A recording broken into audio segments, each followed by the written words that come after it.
a moment, you'll hear James Stewart as the six-shooter. Just one of the many fine programs brought to you Sundays on NBC. Later this evening, listen to the NBC Star Playhouse with your favorite stars. Hear Meet the Press with guest Roy Cohn in a newsworthy broadcast. And be sure to keep tuned for the dramatic story of communism in America on Last Man Out. It's a wonderful lineup of great programs, all of them heard only on NBC. James Stewart as the six-shooter.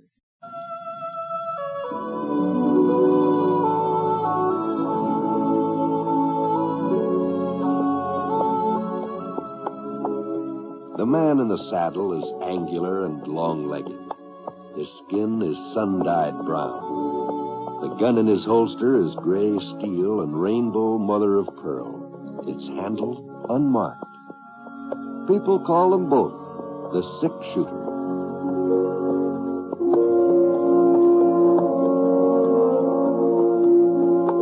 The NBC Radio Network presents James Stewart as the six-shooter, a transcribed series of radio dramas based on the life of Britt Ponsett, the Texas plainsman who wandered through the Western Territories, leaving behind a trail of still-remembered legends.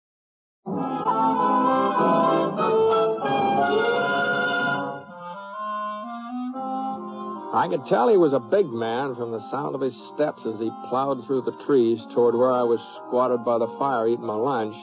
Finally came into sight. He's almost as broad as he was tall, with bright red hair and a great big thick mustache that kind of curled up at the corners. Well, he sure wasn't any cowhand. Not with those duds he was wearing. Long black coat and light yellow breeches. Looked like he'd been wearing them for quite a spell, too, though. Mud all over the pants and a tear in one of the coat sleeves. He seemed cheerful enough, though. At least the grin he gave me was so broad it showed off practically every tooth in his head. Lots of gold there, too. Howdy, mister. Hello. Mind if I warm myself for a spell? No. Go right ahead. That sun just don't give off much heat. What time you make it, mister? About noon. Maybe a little later.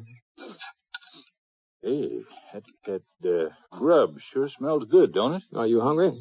Well, not hungry exactly. Starved would be more like it. Why, you help yourself to what's left of the beans over there. Oh, thanks, mister. Thanks a lot. Worked up quite an appetite since breakfast. You traveling on foot, huh? Yep. Not from choice, understand? Not sure. from choice. Oh, yeah. Had me pony. Finest little roan you ever saw. I lost him, though. Oh, by George, those beans are tasty. Well, you lost your horse? Yep. Last night. Poker game over to Jackson. Oh, poker. Oh, yeah. Well, you're a gambler, huh? Well, the way the card's been running lately, I ain't so sure. I see. But if I had to go broke somewheres, I guess Jackson was as good a place as any. At least it's within walking distance of Clover Fork. Well, that's quite a walk. So would I know it. I ain't got much further to go, though, have I? About 15 miles, I think. Well, I reckon I'll make it somehow. You acquainted with Clover Fork, mister? Some. I've been working on a ranch not very far from there. Usually get into town every week or so. That's where I'm headed now. Well, then, maybe you can tell me where I'll find my family. My wife and son, that is. Their name's Proctor. What Proctor? Well, they're still living in Clover Fork, ain't they? That's where they'd moved to last time I heard. Janet Proctor, that's my wife. Boy's called Ted after his grandfather. You know him, mister? Yeah, I know Ted. Oh, I'll bet he's a whopper by now. Why, he must be, well, let's see, he's going on 12 years old. He's a good-sized boy, all right. And what about Janet, mister? She's still pretty? Used to be pretty as a picture when she was a girl. Yeah, well, as a matter of fact, Mrs. Proctor's dead. What? Yes, she's, was over a year ago now, pneumonia. Janet? Dead? Yes, I'm very sorry, Proctor. It's funny they didn't let you know about it. I reckon they tried. I ain't an easy man to reach. I keep moving around. Yeah, well, to tell you the truth, I didn't realize that Ted's father was still alive. I Sort of got the impression that you were Poor Janet. You sure never had much of a life. It was my fault. My fault more than anybody's, I guess. But I just couldn't do no different. I tried to settle down, get a steady job. It didn't work out. Some men aren't meant to stay put. Yeah? Now, it wasn't that I really left her, you understand. At first, he used to come back whenever I had a winning streak and got some money ahead. And as time went on, I kept staying away longer and longer until, well, it's been 7, 8 years now. She wasn't living in Clover Fork when I last saw her. She told me she was fixing to move there. I thought sure I'd be around this part of the country before now, but, well, there always seemed to be another card game to keep me away. Mm-hmm. Well, Ted's all right, you said, huh? Yeah, oh, yes, he's fine last time I saw him. Who's looking after him now? Well, your wife's sister. He's been living with her the last year. Amy? Why, well, she's just a girl. Oh, she must be getting on to 30. 30? Well, ain't she married yet? No, there's talk, though. Fred Baker, a real nice fella. He owns a ranch right outside of town. Well, how's Amy managing? She don't have no money. Well, I guess you didn't know it, but your wife had built up a pretty nice little dressmaking trade, and Amy took it over. Woman folks say she's real handy with a needle. Oh. Ted does his part, too, odd jobs after school, things like that. Oh, you'll be real proud of that boy. Yeah, sure. Well, I guess I'd better be moving along. Well, I'll just clean this kettle out with some sand here. I'd like to offer you a ride into town, but my horse is losing a shoe. I don't think you could carry both of us. Oh, that's all right, mister. That's all right. Yeah, thanks for the grub. Oh, don't mention it. Say, well, doggone it. I don't know your name, do I? Oh, it's Ponset. Not Britt Ponset. That's right. Well, I always figured I'd be meeting up with you someday, where the both of us keep moving around. I'm real pleased to meet you, Mr. Ponset. Oh, my first name's Gus. Oh, hey, Gus. Before you shove off, I was wondering if you'd mind doing me a little favor. Hmm? As long as you'll be getting into Clover Fork ahead of me, would you stop off and tell Amy and the boy that I'm coming to see him for a day or so? I think maybe they kind of deserve a warning. Sure, I'd be glad to, Gus.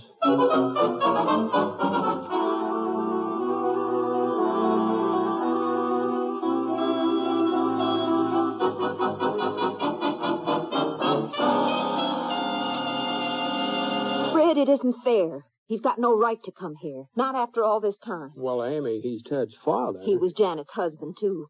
But that didn't make any difference to him. Nobody else ever made any difference.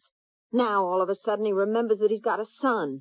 Why didn't he ever think about Ted before? No, don't get yourself all upset over it. He's only passing through. He'll just be here a day or so. That's what he said. What will it do to Ted? He thinks his father's dead. He would. Oh. I had to tell him something, Britt. When Janet was so sick, he got the idea that if his pa was here, she'd get better. I could hear little Teddy praying. Every night he prayed that his father would come home. And when he didn't, and Janet died, well, I told him Gus was dead. I said that was why he hadn't come. And for all I knew, it was true. For all I knew, he was dead. Well, I'm not saying I blame you, Amy, but Proctor's on his way into town, so if you want to explain to Ted, He isn't even here. He had some errands he was going to do for me on his way home from school. I imagine he'll... Oh, that'll be Mrs. Peters. I promised her I'd have a dress ready for tonight, and it's barely started. Oh. Hello, Amy. What, Gus? You were expecting me, weren't you? Yes, but not yet. Not so soon. Britt said you wouldn't be here until later.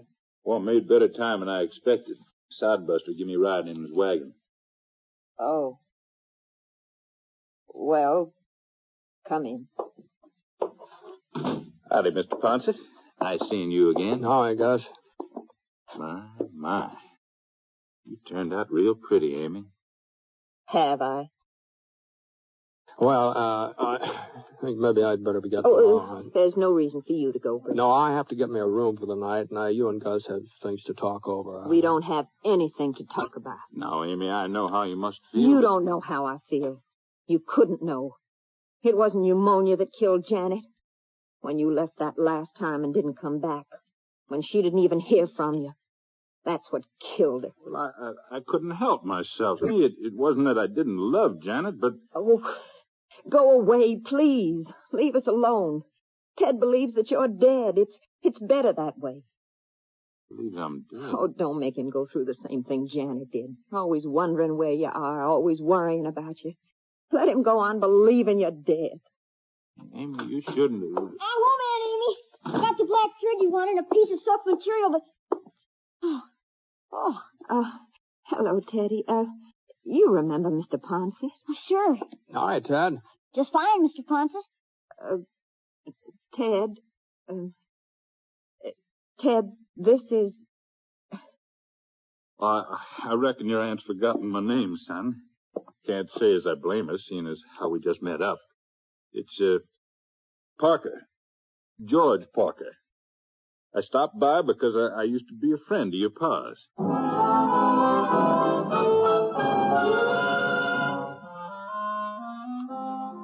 Well, Gus Proctor carried it off pretty well, too. Sounded real convincing. The only mistake he made was saying that he'd known Ted's father. Well, sir, that youngster cut loose with a whole passel of questions. And from then on, Gus had a pretty hard time keeping up with pretending. He kept trying to leave, but it seemed that he just had to stay for supper. Ted wouldn't take no for an answer, and Amy, well, she had to go along with it. Finally, Gus agreed, but he made it plain that he wouldn't be staying in Clover Fork overnight. Well, I went over to the hotel and got myself a meal, my room.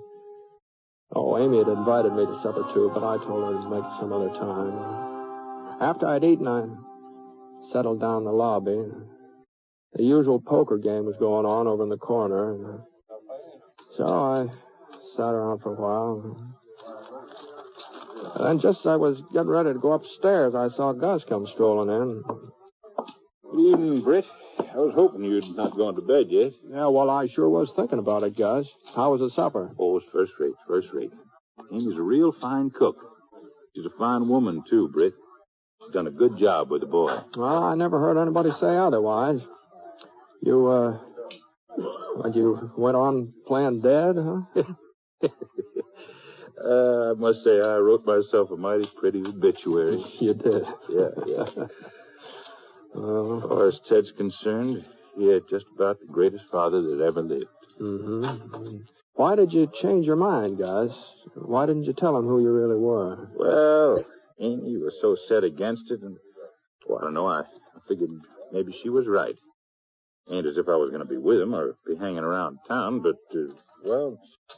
Yeah? I did sort of promise to stay over another day. Oh? Well, the boy wants to go hunting tomorrow. It's Saturday. He don't have no school, and he ain't never been hunting with a man, Britt. I guess I owe him that much. Yeah, sure. The only thing is, if I'm going to stay over, well, I'll need me a little stake. Now, I'm not asking for a loan, you understand? Well, not without offering securities, anyhow. You noticed my stick pin, didn't you? Yeah, I noticed it. Wow, it sure looks like a genuine diamond, don't it? Oh, it ain't, of course. It's just glass, but I've moved fire. I really fooled more than one jeweler with that pin. So if I wasn't to claim it back, well, you could always get more than $5 for it. You wouldn't be out nothing. No, I don't know, Gus. $5 is a lot of money, you know. You'll have it back before morning. Mm-hmm. I will, huh? Sure. You see that game over there in the corner? Yeah. Well, not one of them fellas knows the first thing about poker. You can tell from the way they're holding their cards. Maybe so. I thought you said you were in a losing streak. Well, I was until tonight. Now I got the doggonedest feeling my luck has changed. Ted sure had his heart set on going hunting. All right. Here you are. Here's the money. Thank you, Britt. Thank you. Here's the pin. Oh, you don't have to No, sir. A business transaction is a business transaction. Now, here, you take it. Say, by the way, What did you tell Ted about yourself? I mean, about this George Parker you're claiming to be. Oh, I said I was a no-good, no-count, roving gambler. Oh, I see you did, huh? Well, I had to tell him some truth, didn't I? Yeah. I guess you did.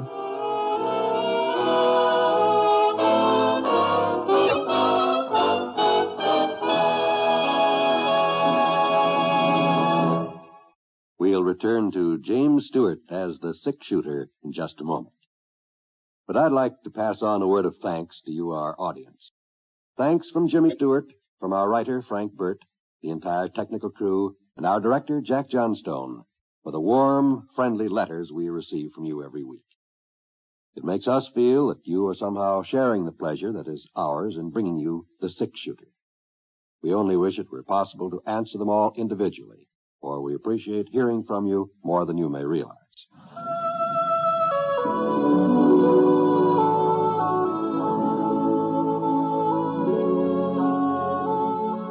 Now, Act Two of The Six-Shooter, starring James Stewart as Britt Ponsett.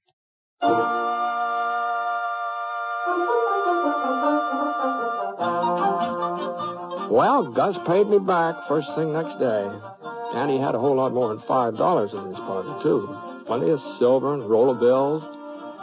I guess his luck had changed, all right.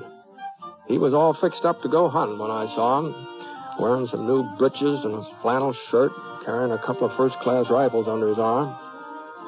I went about my business, picked up some parts for the pump on the Eagle J where I was working, and headed back to the ranch. And it was almost a week later before I came into town again, new harness for the mules this time. I was kind of surprised to see Gus playing poker in the hotel lobby when I registered. I figured he'd probably moved on by now. He waved to me and went on with the game, and it looked like to me he was still winning. Well, I went upstairs to my room and started to clean up for supper. Come in. Oh. Howdy, Mr. Pontus. Well, how are you? Well, what can I do for you, Ted? I stopped by the hotel to see Mr. Parker, but he's busy. He said you were back in town, so... Well, I'd like to talk to you, Mr. Pontus. Sure, go ahead. You're a friend of Mr. Parker's, ain't you? Well, more or less, I reckon. Well, I think he's getting ready to leave Clover Fork, Mr. Pontus. Oh? He told me he never stays in one place very long. Not more than a few days, usually. Mm-hmm. I'm going with him, Mr. Pontus. When he leaves, I'm going along. Oh, he don't know it yet, but I've made up my mind. I ain't never had so much fun in my whole life as I have since he's come to town. We've been hunting and fishing, and he even let me play hooky from school day before yesterday, so we could hire some horses and take us a ride out in the country. Oh, only don't you tell Aunt Amy. All right, okay. He must like me, don't you think? Well, it sure looks like it, doesn't it? He says he ain't got no family of his own. Well, I bet he gets lonesome. I bet he'd like having somebody with him. Well... He's just got to take me along. If he don't, I'll go anyway. I'll run away and I'll follow him, and I'll find him, too. Now, just hold on. Oh, it ain't that I don't appreciate what Aunt Amy's done for me, but I'm grown up now. I don't need a woman fussing and making me behave. I want to be like Mr. Parker. I want to move around and see lots of places the way he does. And I'll learn to be a gambler. I've watched him. I already know how to play poker. Some. Oh? Uh-huh. Well, most anybody can learn how to play it. Is learning how to win that's a mite more difficult. Well, he never loses, Mr. Ponset. There ain't nobody who can beat George Parker. Is that so? He's just about the finest man I ever met. Maybe not as fine as my pa was, but he was a friend of my pa, so pa must have thought good of him, too. Uh-huh. I ain't been able to ask him about letting me go with him. I'm scared he'll turn me down. Of course, it wouldn't make no difference if he did. Like I said, I'll go anyhow. But, well, would you ask him for me? I mean, would you tell him what I've decided? Well, don't you think maybe you ought to talk this thing over with your Aunt Amy? Oh, that'd be just a waste of time. I know what she'd say, but it wouldn't make no difference. All right, Ted. I'll ask Mr. Parker. I'll tell him what you decided.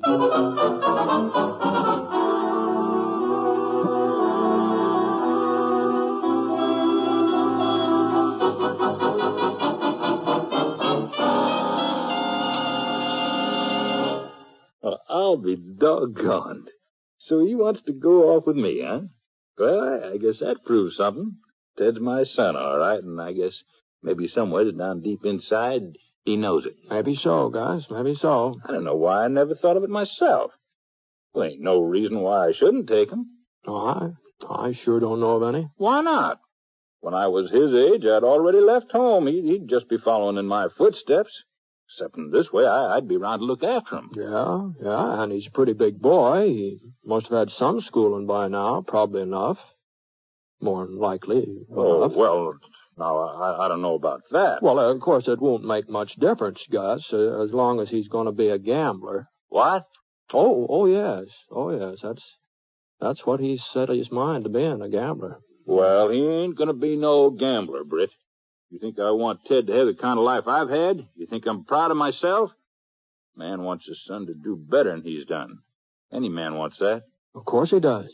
I could settle down, get a job again, make a real home for him. And then later on, I could let him know who I really am, that I'm his pa. Yes, sir. Yes, sir. That's just what I'll do. Sure, yeah. What's the use of trying to fool myself? I couldn't work steady or stay put. I couldn't do it for his ma. I couldn't do it for Ted. I'd be moving on inside of 6 weeks. Well, I guess it's up to me to lay down the law to him. You know, he's a real determined youngster, Gus.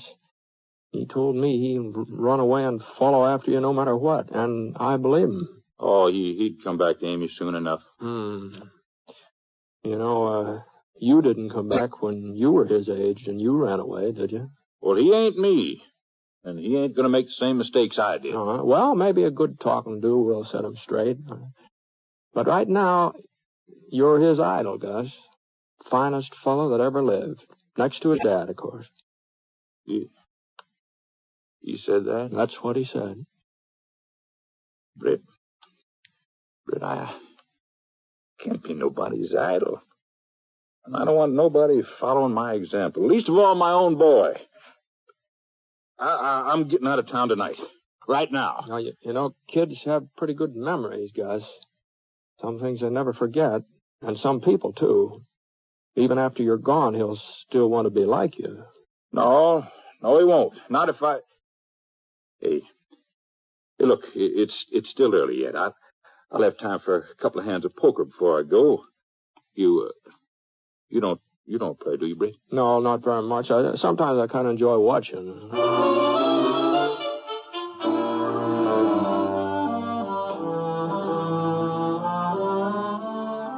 There was a seat open when we got downstairs, and Gus moved right in. Boys sure were anxious to have him play, especially Bart Finch.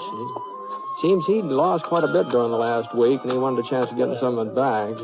I stood by Gus's chair watching the play. He was just about holding his own the first few minutes. Then along about the fifth or sixth hand, I noticed he sort of tensed up. That wasn't like him, not from what I'd seen of his poker playing. Gus was the dealer, and Bart opened the pot. They raised each other a couple of times, and the other players dropped out. Then it came to a draw. Bart tossed in 2 cards, and one of them kind of hit on edge and almost flopped over. I couldn't see what it was, though, not from where I was standing. Gus dealt Bart 2 fresh cards and drew 2 himself. And then everybody seemed to get kind of quiet. Bart made a $10 bet, and Gus raised him to $25. Bart came right back with another raise, and Gus upped it again. And, that pot got to be about, $300, I think. Well, finally Bart called. All right, Parker. What do you got? Well, let's see. Looks to me like about 2 pair. Huh. Well, that just don't happen to be the full house. It might. Hmm? You see, Finch, I got 2 pair of jacks. What? There you are. 4 jacks. Keep away from them chips, Parker. Well, what's the matter? You're not cheating me out of this hand. You're talking crazy, Finch. Listen to me, boys. I threw in 2 discards. One of them was a jack. There's only 4 jacks in the deck. Oh, he's all mixed up. That must have been the last Well, hand. they're the discards. There's supposed to be 4 of them. 2 from me, 2 from him. There, now, what did I tell you, boys? Only 3. He dealt himself my jack. That's how he's been winning all week, too. That's how he got our money. Well, you ain't going to cheat anybody else, Parker. Hold on. Now, take it easy, Finch. You stay out of this, Ponset. You Ain't put your that fight. gun away. I mean it, You Bart. ain't going to stand up for a crooked gambler, Britt. Now I'm fixing it so he won't ever... Oh! Now, rest of you sit tight. If there's going to be any more gunplay around here, somebody's going to get hurt. Except for you, Parker. You better get out of town and fast. And you better think twice before you come back, too. Don't worry, Ponce. I won't be coming back.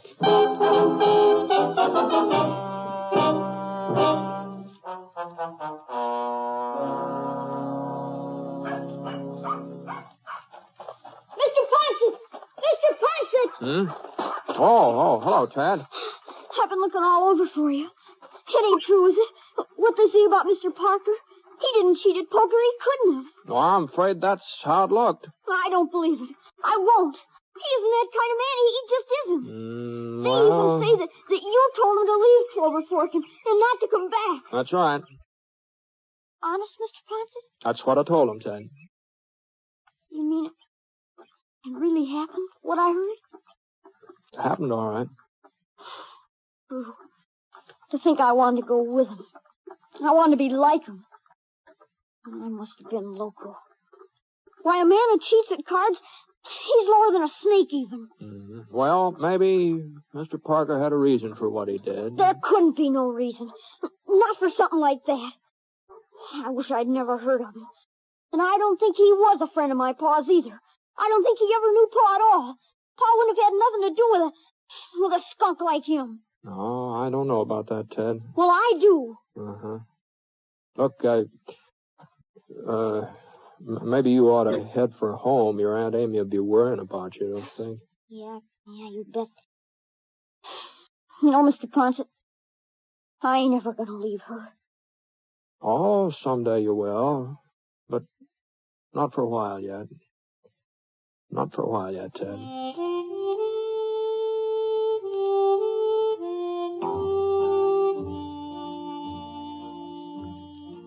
Well, it was plain as day that pulling a stunt like Gus did in that poker game, he was bound to be found out. Any card player would know that much, let alone a man who makes his living gambling. Of course, I told Amy what he'd done and why he'd done it.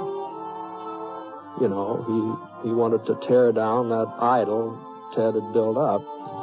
And even feeling the way she did, well, she had to admit that maybe there was some good in it. She and Fred Baker, they're married now. So Ted's got a father to take him hunting and fishing. Everybody says Fred's as good to him as if Ted was his own son. I never have run into Gus Proctor again. But like he mentioned, we're both on the move most of the time, so it's more than likely we'll bump into each other someday. Anyway, I kind of hope so.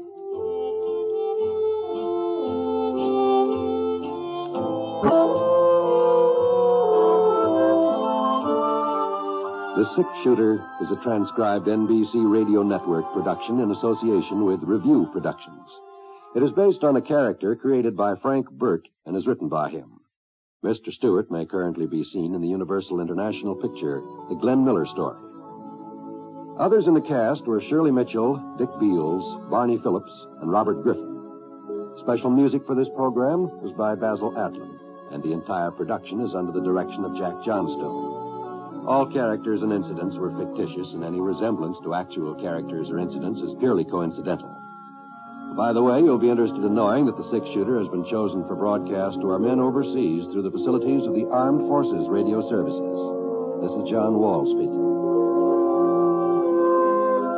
Listen to Jan Murray in Sunday at Home on the NBC Radio Network.